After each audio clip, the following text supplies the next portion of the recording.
Generation മാറി, ഇപ്പോൾ എല്ലാം ഇങ്ങനെയാണ്. ബ്രദറിന് ബ്രോ, സിസ്റ്ററിന് സിസ്, അതുപോലെ വാലൈക്കും അസ്സലാമിന് വാ.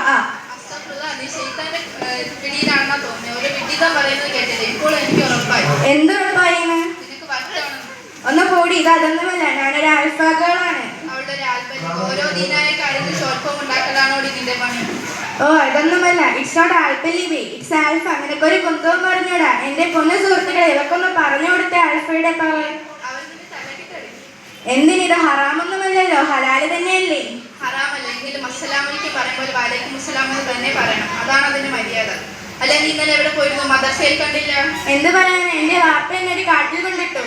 Amazon കാട്ടിലായിരിക്കും, നിനക്കതാ best. ഒന്ന് കൂടി, ഇത് ട്യൂഷൻ സെന്റർ ആണ്. ഓ, മദർസ വരാതെ ട്യൂഷന് പോകുന്നു, നല്ല കഥ. അതൊന്നുമല്ല, ആത്മീയമായ അറിവുണ്ടെങ്കിൽ നമുക്ക് എന്ത് ജോലിയും ചെയ്യാം. ഡോക്ടർ, ടീച്ചർ, അങ്ങനെ പലതും. എന്ത് വലുതും ഭൗതികമായ അറിവിനൊപ്പം തന്നെ ദീനായ അറിവും വേണം. അതിനാണ് മദർസയിൽ വരാൻ പറയുന്നത്. എനിക്കൊന്നും വയ്യ. മദ്രസയിൽ വന്ന ഉസ്താദുമാരുടെ പുരാണവും കേട്ട് നിന്നെ പോലെ പഠിപ്പിലൊക്കെ നടക്കാൻ എന്നെ കിട്ടില്ല. ഇത് ആമസോൺ അല്ല, നിനക്ക് ഇഷ്ടമുള്ളത് തിരഞ്ഞെടുക്കുക. എന്റെ ലുക്കാണ്, നിന്നെ പോലെ ആൽഫ അല്ലല്ലോ ഹയർ. എനിക്ക് ഭൗതികവും ആത്മീയമായ എല്ലാ കാര്യങ്ങളും പറയുന്നത്. എന്ത് വേണമെങ്കിലും ചോദിച്ചോളൂ. എനിക്ക് പറയാം, നബി ആരാണ്? ഇതൊക്കെ എന്ത് നിസ്സാരം. എന്റെ ഫ്രണ്ട് ഉമ്മുക്കുൽസിന്റെ ഉമ്മയാണ് ആമിന ബീവി. ആ ബെസ്റ്റ്. ഞാനല്ലാതെ പിന്നെ ആര്? എടി പൊട്ടി, നബിസലാങ്ങളുടെ ഉമ്മയാണ് ആമിന ബീവി.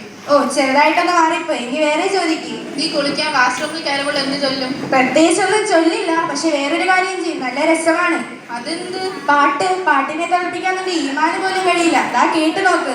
ഏത് മൂഡ് സോപ്പ് മൂഡ്, ഏത് മൂഡ് ബക്കറ്റ് മൂഡ്, ഏത് മൂഡ് കുളി മൂഡ്. കണ്ടോ, നിന്റെ ഈമാന് പോലും ഇതിനെയൊന്നും തോൽപ്പിക്കാൻ കഴിയില്ല. നീ വിട്ടിയാണെന്ന് വീണ്ടും തെളിയിക്കുകയല്ലേ? വാഷ്റൂമിൽ കയറുമ്പോൾ അല്ലാഹുമ്മ ഇനി ഔദബിക്കമിൽ ഹുബിസി വൽ ഹബാരിസി എന്ന് ചൊല്ലണം. ഒന്ന് കൂടി, എന്നെയും കൂടി വട്ടാക്കണമെന്ന് പരിഭാഷിച്ച് പറയൂ. അല്ലാഹു ആൺ പെൺ പിശാചിൽ നിന്ന് നിന്നോട് ഞാൻ കാവൽ തേടുന്നു. ഓ ഇതാണല്ലേ, എങ്കിലും കുഴപ്പമില്ല. അവരെന്നെ പിടിക്കില്ല, അവർക്കെന്നെ പേടിയാ. അത് ശരിയാ, നിന്നെ എനിക്ക് തന്നെ പേടിയാ. ഇനി ഫുഡ് കഴിക്കുമ്പോൾ നീ എന്ത് ചെയ്യും? പ്രത്യേകിച്ചൊന്നും ചെയ്യില്ല. എന്റെ വിക്കാടെ പ്ലേറ്റിൽ ആർക്കാണ് ചിക്കൻ കൂടുതലെന്ന് നോക്കും. ഒന്ന് മാറിയാൽ പിന്നെ അവിടെ യുദ്ധം നടക്കും. കഴിച്ചു കഴിഞ്ഞിട്ട് മറ്റുള്ളവരുടെ നിന്ന് കഴിയിട്ട് വരും. അതാണ് എന്റെ വൈബ്. എടി, ഫുഡ് കഴിച്ചു തുടങ്ങുമ്പോൾ ബിസ്മി, അവസാനിക്കുമ്പോൾ അൽഹംദുലില്ലാഹ് എന്നും പറയണം. ഓ എന്തൊക്കെയാണ് ഈ കൊച്ചു കേരളത്തിൽ നടക്കുന്നത്. പക്ഷെ എന്തൊക്കെ പറഞ്ഞാലും എനിക്ക് എവിടെയൊക്കെ ഒരു ഫീലിംഗ് വരുന്നുണ്ട്. ഇതിനെപ്പറ്റി ഇനിയും കൂടുതൽ അറിയണമെന്ന്. അതാണ്, ആ ഫീലിംഗ് ആണ് വേണ്ടത്. മദ്രസയിൽ പോയി പഠിക്കാൻ പറ്റുന്നത് നമുക്ക് കിട്ടിയ ഏറ്റവും വലിയ ഭാഗ്യമാണ്. അത് നമ്മളെ നശിപ്പിക്കരുത്. അതേ, ഈ സുന്ദരമായ കാലഘട്ടം ഞാൻ എന്തിനാണ് നശിപ്പിച്ചു കളഞ്ഞതെന്ന് എനിക്ക് തന്നെ അറിയില്ല.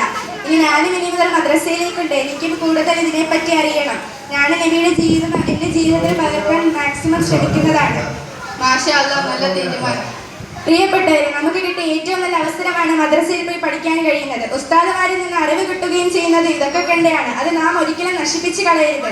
നബി സല്ലല്ലാഹു അലൈഹി വസല്ലമയുടെ ജീവിതം നമ്മുടെ ജീവിതത്തിൽ പകർത്തി ജീവിക്കാൻ നാളെ തൗഫീഖ് നൽകുമാറാകട്ടെ. ഇത്രയും പറഞ്ഞുകൊണ്ട് ഇവിടെ നിന്ന് നിർത്തുന്ന നിങ്ങളുടെ സ്വന്തം ആൽഫ ഗേളും നല്ലവനായ പഠിക്കും. അസ്സലാമു അലൈക്കും.